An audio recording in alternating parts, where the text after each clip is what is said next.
All right, it's Chris here from A Bevy of Bloods in Surrey Hills in a little cafe that's behind a clothing shop that almost needs a special knock at the door to get in, but we got ourselves here. I'm here with Daz from the WA Swans group.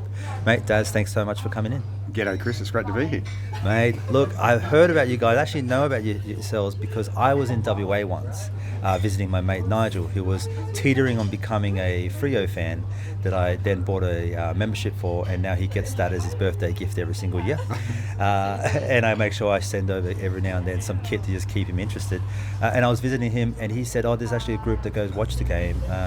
Let's go hang out with them. And we actually went to a game with yourselves, and it was one of those 1 o'clock games, which is at your side, like 10 o'clock, sometimes 9 o'clock start, pre-game stuff. And it was a fantastic day. And I just got so interested in it. But so I reached out to yourselves. Mate, I want to know about you. You're originally from Sydney, you were mentioning before. Yeah, born in Barrel, raised in Newcastle, but always been a footy head of every code. But then I joined the Navy when I was quite young, joined when I was 17, moved down to Victoria, and I thought, I better get into this footy game down here a little bit more. And started watching Hawthorn a bit and almost being a bit of a Hawthorn fan, but then sort of like, I've got to stick with my home state, so then started following the Swannies, and found that when I sort of like looked behind the scenes of the club, I kind of started liking the football club itself just as much as I was liking the football team. I was enjoying what was going on off the ground as well as on the ground, and then just started looking into the history of the club or whatever. Become a massive Peter Bedford fan. Barry Beecroft, who actually lives in WA and is one of our supporters, became a great fan of him. Oh wow! And and now we. Kieran Jack would probably be my most recent history player that I'm a big fan of. But now that I live in WA, got to get behind the WA boys. The Warner boys are fantastic. Their family are great people, and same with Logan and Angus Sheldrick's parents and families. They're just really, really good people. And the way the club is with them, the whole thing is just a family, and that's what gets me the most. I saw that article the other day where it was Logan specifically saying, I love Sydney, I can never imagine myself living anywhere else. I've heard something similar from Chad in the past, and now bringing his brother over, and he's got another 2 brothers, I think. Yes, and he has. From what I understand, the youngest one is wildly good. Yeah, the best. It's just nuts. So I think all these WA kids, and a little bit of a tangent might as well, but all these WA kids in the team, is that like a focus, you think, of the Swans, and that they don't mind living away, or is it that it's just opportunities there and we just took it? I think it's just opportunities, and WA has always produced amazing footballers. There's some bloke that's just retired that everyone's making a huge fuss about. That guy's all right. Yeah, he came from WA, and he did okay. Yeah. So I don't think it necessarily gravitates towards the state, but the quality of players just seem to be coming from there. You can appreciate as a Swans fan, you get so worried about the go-home factor. It's happened so many times, or threatened to happen so many times to Victorians. They're always wanting to go home to Victoria or South Australia, aka Dawson. The scare that we had with Papley a few years ago when he was thinking about going back to Carlton. But so it worries me, and so we're obviously trying to get our own homegrown talent. We've got ourselves a Millsy and Heaney and whatnot, and Wixie and whatnot. But filling up the team, it doesn't feel like that's not much of a problem anymore. Maybe kids just like hanging out away from home, mate. There's big smoke in Sydney. Yeah, I think you're right. But at the end of the day, if people really want to go home, they'll go home. Yeah. But the culture and I know that's a cliche thing that gets thrown around with the Swans, but the culture really is a great thing that we have there. We know some players that have left the club and gone to other clubs who we still keep in touch with, and they quite openly say to us that they're still Swans as far as they're concerned, because where they are now, that is their business to play football, but the culture of the Swans makes them always be a Swan. That's superb, isn't it? Part of all of that, it's obviously ingrained in the team, and you've got the young kids going through all that now. You've got guys like Kirky that are still massively part of the team. There every day, giving them a bit of kiss and a big hug and everything, loving them as much as they can. He's a big part of all of that as well, isn't he? He's basically teaching the young kids what the Bloods culture means, I think. Very much so, very much so. They've got to instill it in them, and then it'll just keep going through generations and generations. And we've seen from coming all the way from Lakeside up to Sydney now, it's just growing and getting bigger, and it's spreading across the country, not just across the state. Yeah, that's it. Noddy, the 2 guys that we did a podcast, they're actually the guys that started off the podcast that I've since joined with, Noddy and Steve, they're both up from Killarney Vale and Newcastle Central Coast Way anyway, so this is quite interesting. And they've always, every time there's a player that's even remotely good that's from that area, they make a big deal out of it. But it's actually a bit of a sign, like we're starting to get some players out from that way as well. And football, even in New South Wales and in Sydney, is, and AFL football specifically, seems to be growing, definitely from my eyes. Yeah, crazy. I'm born in Barrel but raised in Newcastle, and lived in Cardiff most of my life. And we've got another young guy from Cardiff, Isaac Heaney, where he could have basically got into anything that he wanted to get into. And but again, it was the club that drew him to him. Yes, he loved the football, but it was also the club that got him there. And that's why we'll see so many people that are becoming Bloods for Lives. The Parkers and the Rampies. They'll continue that way, and pretty confident they'll have a strong connection with the club going forward. Yeah, McVeigh's still part of the club, of course, is a big part of it. Like him being the captain for so many years and being so dependable. I think the club is actually something that, having these conversations, had the same conversation with Zane from Zane Red and White and Sarika, the number one fan for this year, who runs the Rainbow Swans organisation. They both mentioned the exact same thing. There's a culture there. There's a thing that you can't necessarily quantify in numbers, but there's a feeling. The club there all believes in it. They all run with it, and it's a big part of why we are actually able to keep these kids that we really enjoy keeping from such a young age all the way through, and also keep them in somewhat of a healthy way going through as well. Yeah, definitely. And that's what's kind of stemmed over into our club in WA. The quick history on our club was 1995 when Swans were playing West Coast, and Plugger kicked a goal after the siren for us to lose by 1 point. There was a local sports reporter over there called Bevan Eakin, rang a gentleman who was just a die-hard Swans footy fan in WA, a guy called Graham Madigan, and basically interviewed him about what his thoughts were on losing by 1 point to West Coast, and at the end of the interview he loved Graham's passion so much that he promised to try and promote the Swans in Sydney, in Perth as best he could. So he wrote a bit of an article, and in that article he put Graham's phone number in there, and 2 weeks later Graham started getting phone calls left, right and centre, and that was in 96. And now our club's just got bigger and bigger. We're at a point now where I'm the current president. We've had 4 presidents since Graham, and basically it's just spreading across the state to the point where we've got people from other states wanting to join our supporter club that we have. We're strongly recognised by the Sydney Swans. When they come to Perth, we hold their functions for them, we host them for them, and then we through the generosity of our members, we managed to raise enough money, and over the years we've given the Sydney Swans $12,000. That's amazing. And hence the reason we're in Sydney today to go along as special guests of the Sydney Swans, and brought a large contingent of our members over here. We've got 55 over here for today's game. But our members, if you look at social members, we're well over 1,000 members. If you look at people who are more of a close-knit connection to our club, we've got over 500, and all in a state that is very lucky to get 1 game a year. Ironically, COVID was the best time for us because we actually got 2 Swans games every year through COVID. So we were actually a little bit bummed when COVID finished. We got to have the Western Derby in WA and watch the Swans win that. The first time it's ever been played out of the state, and probably going to be the last time. And the passion that we get is huge over there. When the Swans do come over, they're actually blown away by how passionate our people are. And all for a football club that's 4,000 kilometres away.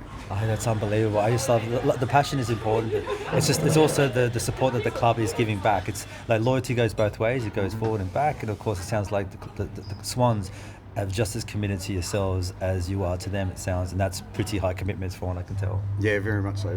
They're constantly reaching out to us, seeing what they can do for us, and on the flip side, we're constantly reaching out to them to see how much we can harass them, and in a way where we can help them out, and they're great with their recognition of us, and today is going to be a prime example of it. We have people on the banner, we have people on the Guard of Honour today.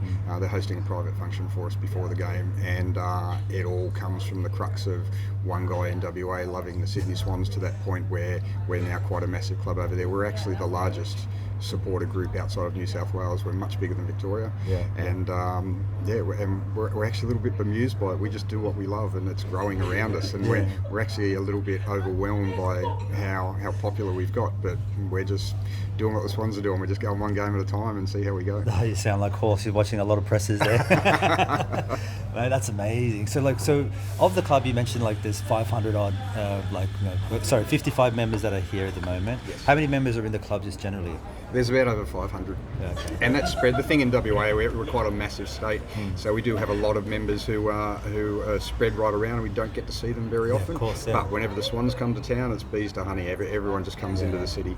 The venue is quite a massive venue that we have for our home in WA. Ironically, Josh Kennedy's over there today, going to be doing a little bit of a function at where we're going normally at. But I spoke to Josh yesterday and let him know we're not there. He's a bit bummed, but he's still going to be ripping the red and white in WA for us. And so we have our, like most clubs, we have our usual tight-knit diehards that are, probably more passionate than I am. But overall, 500 odd people, and our socials are just off the scales with people following us around. And all of this because one person's passion was so bright, they could not be ignored, basically. Yes, pretty much. And you need to do that. Just on me, I actually live 3 hours out of Perth. So when we'll host functions for every single game the Swans play, and it'll be a television function on a massive screen. We have prizes and everything for our members, and I'll drive the 3 hours to Perth. I'll host the function for a couple of hours and then drive the 3 hours home again. I actually remember meeting you in that case, because I was up from Sydney, and everyone was like, you got to go talk to Dad. I think I quickly said, hey mate, thanks so much for everything, and you're in the middle of like putting things in boxes, to go head home for some particular reason. Oh, okay, we go way back then. I mean, very vaguely, but this is going back some time. Like this is actually between COVID periods. Yep. I actually managed to get into every single state between lockdowns of different states. Yep.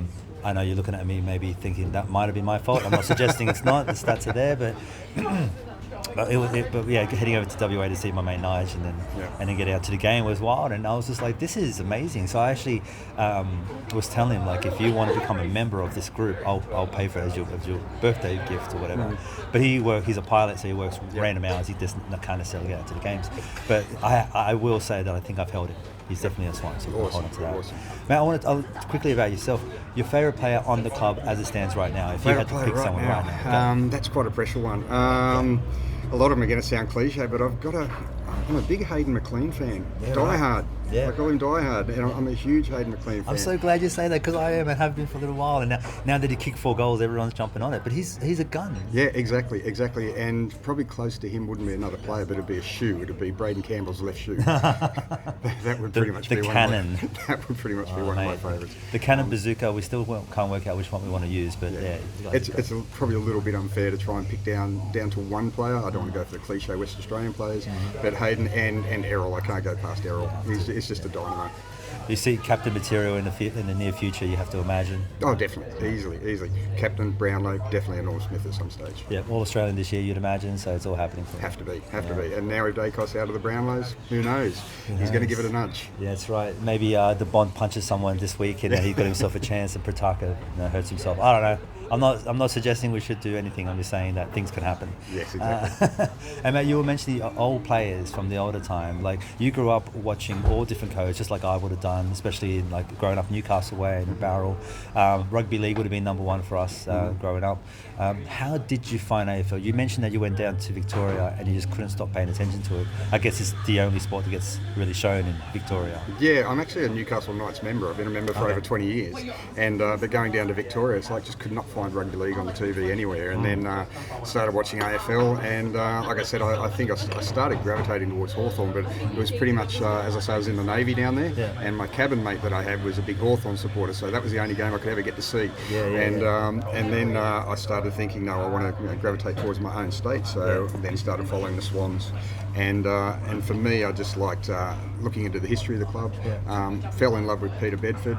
Peter Bedford is a great bloke. We have a chat every now and then, reach out to each other and just talk about how things are going in footy. And yes, and as I say, Barry Beecroft, an old South Melbourne ruckman, lives in WA now. He's one of the sponsors of our clubs, and he's an absolute great man. Comes along to all our functions that we have and catches up with all of us. And Lewis Jetter's another one. He's a ex-West Coast Eagle, but we saw Lewis. Blooded heart, isn't it? Yeah, a couple of weeks ago he came and hung with us to just watch the footy with us. There's all these sort of players that that I've followed through, but it pretty much all started from sitting on a Navy base in Victoria and watching this sport on TV and thinking, well, I've got to rep my hometown, so the Swans it is, and I haven't looked back and just fallen in love with them more every day, hence sitting here now. Yeah. What a journey it sounds like it's been. It's been phenomenal. Phenomenal. Our events coordinator for our club, who was also my fiance, we actually met through the Sydney Swans in 2012. Oh, wow. So the club does have a lot to answer for. So it's just, to us, it's just a big family. Well, it's funny you say that. I've actually just got myself engaged myself, like a few weeks ago. Thank you. And my partner, our first kiss was shared after the Swans won. I think it was a semi. We're watching that at the Light Brigade just around the corner from here, and we had a nice pash after the game, after the happiness and everything else. And fast forward 7 years later, we got ourselves a ring on it, so it's all happening. That's awesome. That's so good to hear, mate. So good to hear. Thank you. I originally was going to be proposing to Beck at the SCG, but I ended up doing it in Paris. And when I told her where I was originally going to do it, she was like, "Well, can't we do it there as well?" That's amazing. Like, no, I don't think we will. Stick with what we got. Can't do it twice. There's enough nerves going on the first time. Exactly. Well, mate, that's amazing. Look, you've got a few things on today with the Swans, and I don't want to get into too much detail, but you mentioned there was a few. They're basically allowing some of the players to get on the field, the members to get on the field to be part of the banner and everything. Yeah, well, they originally they proposed a couple of functions for us. We got a private tour of the Royal Hall of Industries at 10:30 this morning, and that's followed by lunch with the club. And when this was originally put in place last year, Drew Arthurson, the Swans COO, offered us positions on the Guard of Honour for tonight's game, and basically said, "It's all yours, go for it." Between them and us, we were kind of thinking we might get 15 or 20 people come over, you know, and then when push came to shove and we contacted them and said we've got 55 coming over, they're like, "Oh, okay, we don't actually have that many." So we've got half our people on the Guard of Honour, we've got a couple jumping on the banner as well, but for the rest of us, we're just going to be hanging in the Royal Hall of Industries before the game starts, and being hosted by the Swans, and just having a great time finally getting amongst so many Sydney people. We were talking last night, Beck and I, that it seems strange actually going to, and Sydney siders probably won't get this, but it seems strange going to a football ground where we're the majority now, we're not the minority. We're used to always being the minority, so it actually feels strange for us when we come here, but we love it, just love it. Yeah, look, I think South Melbourne fans have mentioned the same thing as well. When I go down there and visit some of them, they're just like hanging around. You know, every single game you go to the MCG, and there's just it's the Swans of the minority. It doesn't matter what happens. So then to turn up here and then to see basically the whole place in red and white it's a special feeling. I can totally appreciate. Like, it just maybe the hairs on your back kind of stand up a little bit, just to kind of feel everyone, as many people feel the passion that you feel as well. Right? And that's where we make up for it in WA, by being very loud. We've got a little bit of a reputation being heard around. I've heard you guys. No joke. Like, I've sat there. It's full on. Well, the one of the best stories we've got from over east is Rebecca, my partner, was having a conversation with Adam Goods when they came over to play West Coast, and she ended up saying to Adam, just the one thing we like to hear in WA is West Coast being quiet at the end of the game, and Adam went, "We'll see what we can do for you." And they pulled off an absolutely great win, and we still managed to drown out the West Coast supporters quite a bit. And we've since been told by the club that story would get passed on by Adam every time they went to WA. Really? And that we've become renowned for how loud we actually are over there, which is good. What we lack for in numbers, we make up for in vocals. Yeah, that's amazing. I headed over there to the new Perth Stadium to watch the first game against West Coast, where Buddy kicked 8 goals. That was wild, and I was just like, okay. I remember vividly, this is Nick Nat's first game back after roughly 2 years off. Yes. He spear tackled Nick Smith, and then scored his goal off the back of that, and the crowd went bananas. But that was it. Then the rest of it, Buddy just held them to task, and they just shut up from after that. Yeah, it's a great auditorium. Old Subiaco Oval, or Patterson Oval, was quite a good place for the reverberation of sound. But Optus is incredible. I mean, Sydney is our traditional home. I love the SCG so much, but I'm actually leaning towards Optus Stadium's probably one of the best sporting venues in the country, and red and white shows up pretty nicely in that stadium, and the sound's pretty huge. Mate, I've said this a few times on the quiet. I'm going to say it on loud. I think Perth Stadium is probably better than the MCG. It's more modern, and it feels even more intimate. Granted, it's smaller, but it's a fantastic stadium. Oh, totally. It'll never be the Holy Grail, but it is for entertainment value, and I don't think there's a bad seat in the house. No, for sure.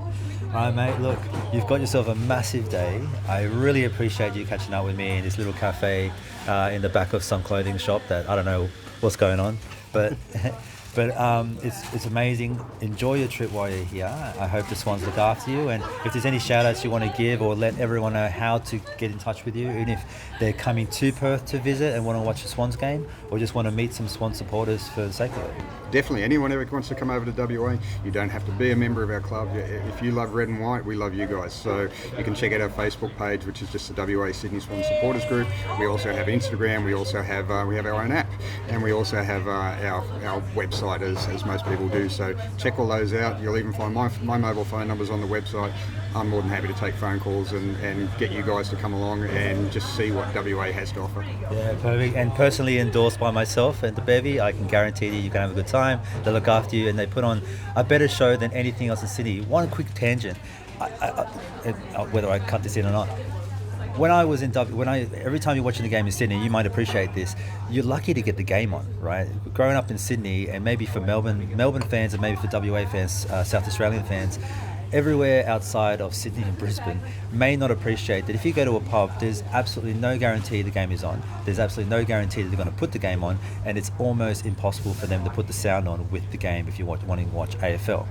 So to go to a venue in Sydney, for instance, and just to watch the game and just have them put the sound on, it sounds like that should be standard, but that's not standard. That's actually really hard to find. And there's probably only like 3 or 4 different venues in all of Sydney, and I'm not talking about the small part of Sydney, I'm talking all of the greater Sydney, that will do that guaranteed all the time. So you found a place at the Empire, I think? Yeah, Empire Bar in Lathlane, and they have massive outdoor screens, they have indoor screens, and they put absolutely everything on for us. They go all out for... There's staff there that were West Coast supporter teams, or as in either West Coast or Freo, and now you find them wearing Wed Night scarves a lot. Yes! And they're pretty much jumping on our bandwagon quite well, and they have it loud and proud for us every time we're there. Again, passion, you can't ignore it, right? Not at all, mate. Not at all, mate. I appreciate your passion. Thank you so much for joining up, and and we'll see you guys probably on the field, and we'll be in touch from there. Definitely, mate. Enjoy the game. Thank you.